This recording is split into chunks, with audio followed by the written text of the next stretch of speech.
I promise you, there wouldn't be Alliance. if it wasn't for this guy. You know, you want to be fast like I Motivation. shoot, Motivation. rebound like Motivation. pass like Motivation. be dominant. Motivation.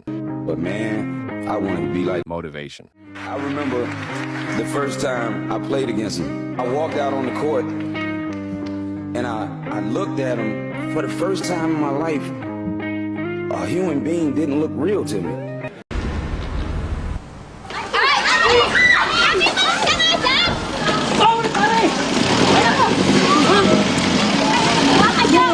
Tila naging boxing ring ang harapan ng bakery nito sa Pedro Hill sa Maynila. Pati damit ng isa sa mga lalaki, napunit pa. Kanya-kanyang suntok at ilag ang mga lalaki. Mainit ang labanan na bahagya lang humupa nang mapatumba ang isa. Ang mga sangkot sa suntukan, isang customer at isang tauhan ng panaderya. Kwento ng tindera ng bakery. Bumibili po siya sa akin, tapos sabi ko po, alin po? Sabi niya, ikaw? Sabi ko gano'n, sabi ko po, tinapay po yung pinagbebenta dito, sabi niya.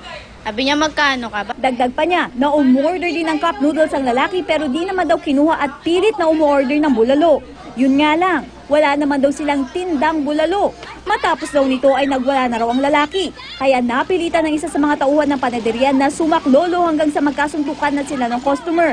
Pero depensa ng customer, di raw siya nagwawala. Gusto lamang niya sana kumain ng bulalo. Totoong bulalo at hindi cup noodles na bulalo flavor. Gusto ko lang malaman, ang order ko ay bulalo. Bakit ako bibigyan cup noodles? Bakit ko babayaran yung cup noodles? Pare ang bulalo, mga buto-buto, may laman. Pare, sinusutot ang bulalo, pare. Ang cup noodles, pare, noodles. Noodles, pare. Bigyan yung cup noodles.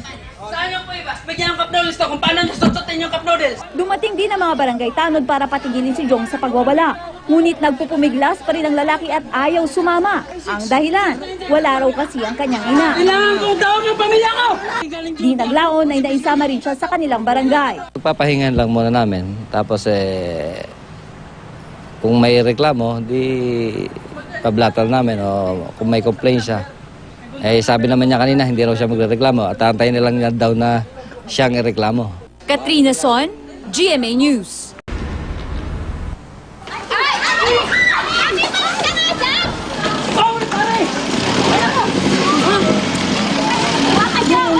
Tila naging boxing ring ang harapan ng bakery nito sa Pedro Hill sa Maynila.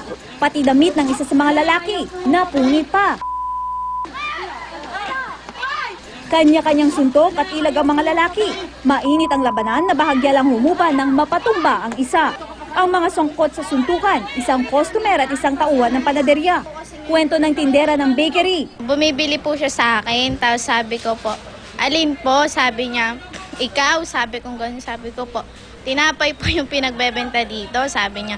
Sabi niya, magkano ka ba? Dagdag pa niya na umorder din ng cup noodles ang lalaki pero di naman daw kinuha at pilit na umorder ng bulalo. Yun nga lang, wala naman daw silang tindang bulalo. Matapos daw nito ay nagwala na raw ang lalaki. Kaya napilitan ng isa sa mga tauhan ng panaderya na sumaklolo hanggang sa magkasuntukan na sila ng customer. Pero depensa ng customer, di raw siya nagwawala. Gusto lamang niya sana kumain ng bulalo. Totoong bulalo at hindi cup noodles na bulalo flavor. Gusto ko lang malaman, ang order ko ay bulalo. Bakit ako bibigyan cup noodles? Bakit ko babayaran yung cup noodles? Pare ang bulalo, mga buto-buto, may laman. Pare, sinusutot ang bulalo, pare. Ang cup noodles, pare, noodles. Noodles, pare. Bigyan yung cup noodles. Saan yung po iba? Bigyan yung cup noodles to kung paano nasusutin yung cup noodles. Dumating din ang mga barangay tanod para patigilin si Jong sa pagwawala. Ngunit nagpupumiglas pa rin ang lalaki at ayaw sumama. Ang dahilan, wala raw kasi ang kanyang ina. Kailangan kong tawag ng pamilya ko! Di naglaon ay naisama rin siya sa kanilang barangay. Pagpapahingan lang muna namin. Tapos